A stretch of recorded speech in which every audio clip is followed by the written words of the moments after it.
it's Alina coming to you from beautiful Eastern Europe, from Romania, and today in my second YouTube video we are going to talk about a few new methods to help you reach those readers, bring them to you, fish for them. Just make sure that you have the right bait for the right reader and everything will work out just fine. So first of all, we here in Eastern Europe are talking a lot using our hands, so get used to that. Second of all, I want to thank from the bottom of my heart to all the nice people who subscribe to my brand new channel and made me feel less like the person that had just one subscriber. So I think last time when I checked I had about 22 subscribers, so thank you and you're the best. Second, go buy my book. Third, that's not about promotion, it's my first fiction book. Subscribe to my newsletter and you can always come and hang out with me on Facebook. I'm also on Twitter as Writing Goddess, but Facebook is my home zone, so there's the best place to get in touch with me if you want to. But we are going to talk today, and I had some notes in a notebook, but yeah. We are going to talk today about the power of the image. And you will start saying now, Alina, what's wrong with you? Are you blonde? Partially, but this is not the point. I'm an author. I don't write coloring books. I don't write children's books. I write fiction, and I write for adults, or at least kind of adults. We're all dreamers in our own way, so I don't like this stamp, you are an adult, act more grown up. So we are talking about the fact that you can reach emotionally a person with the image. And if you already published your book, try going on Pinterest, try going on Google on free stocks, try going on Instagram, ask some of the people there if you can use some of the images for free to illustrate your own story. I'll give an example. If you have, for example, a great vampire story, maybe you have a Victorian style city, maybe you have a palace, maybe you have an old abandoned mansion, and you go on Pinterest or you go on Instagram and you see, bang, there's a picture from some urban explorer and that mansion looks exactly, or at least like 90% the way you imagined your own mansion. You can just shout that person a text, and in 8 out of 10 cases the people are very nice and just ask you, hey, but could you maybe link my Instagram or my Pinterest profile to it so that I get some traffic myself. So you can take the picture with the blessing of with the blessing of the person that took it, put it on your Facebook or on your Twitter or wherever, just mention who took the picture, and already your readers have something to hang on to.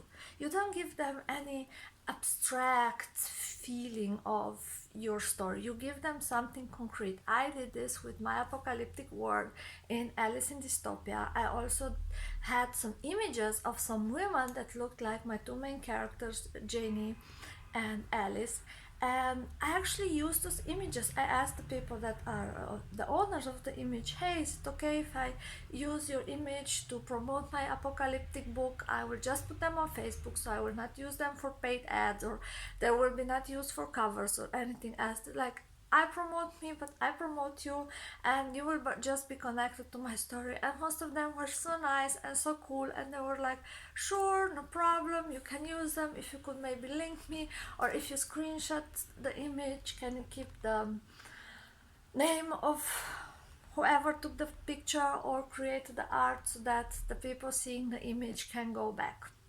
This is one way of doing free store promo. Another thing is have mood boards.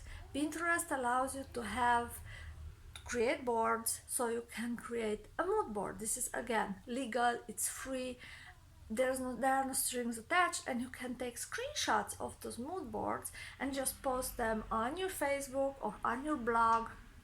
And again, you have this new world that you're building. For example, in my dragon story, I'm building an entire new planet. I'm talking about an entire new civilization.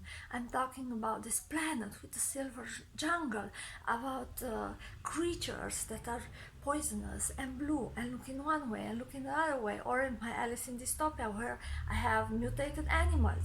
Neither one of the original Earth animals survived in their original form. So you have those huge oxen who have fangs, who have four eyes, two on each side of their books, who are huge and covered in black shaggy fur so that they are able to withstand the cold of the new universe with the dying sun.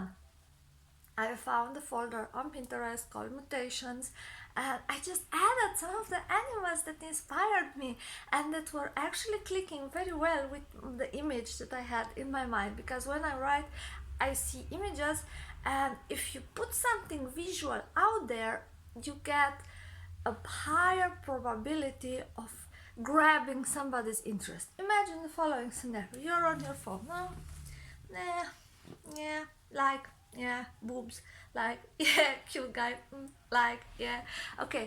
And your post is another post just with words. How many likes will you get? 2, 3, 5, 10? How many of those likes will actually go buy your book or follow the link? 1, 2, why not 50%? Maybe instead of just getting 8 or 10 likes, you will get 25 to 50 likes because you posted the free picture. You do something for the artist and you do something for yourself. Also, make always sure that you will add a link to your book when you're talking about your book, the Amazon link, the link where people can go purchase the book. Never be too shy to post a link to your book in your own post on your own page, because if you don't take care of yourself and don't try to promote yourself, who the fuck is going to take care of yourself? Nobody will just wait, and then they will forget the name of the story, or they will remember the name of the story, or they will forget your name, or they will spell your name wrong when they go on Amazon.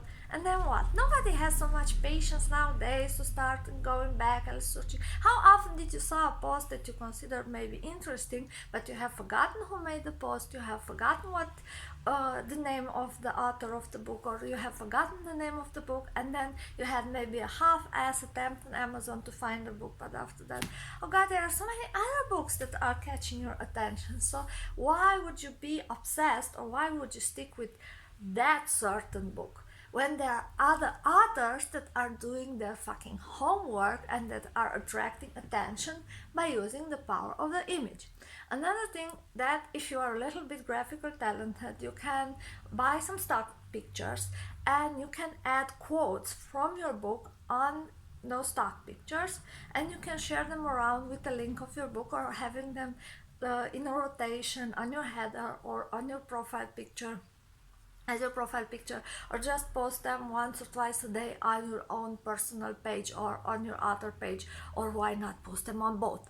Again, if you have an apocalyptic story, you want this dystopian background, you want the grays, you want the beige, you want the desolation, you want the destruction. If you have a Victorian romance novel, then you want this Victorian atmosphere, you want the gaslights, you want the buildings, you want the park, you want maybe a chariot or something, a hackney. You want to sell it to me. Imagine that you are the person that is about to buy your book.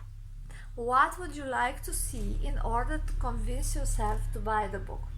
You have to talk to the emotional part of your potential readers, because just after they pick up the book and read it, will they be able to create an emotional connection to your characters? And once they have created the emotional connection to your characters, will they be able to become your fans and be interested in the series, and hopefully buy your second book when it will be launched?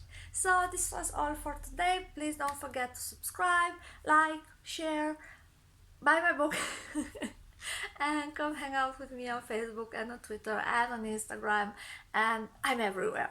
Love you all. Kisses from Romania. Ciao ciao.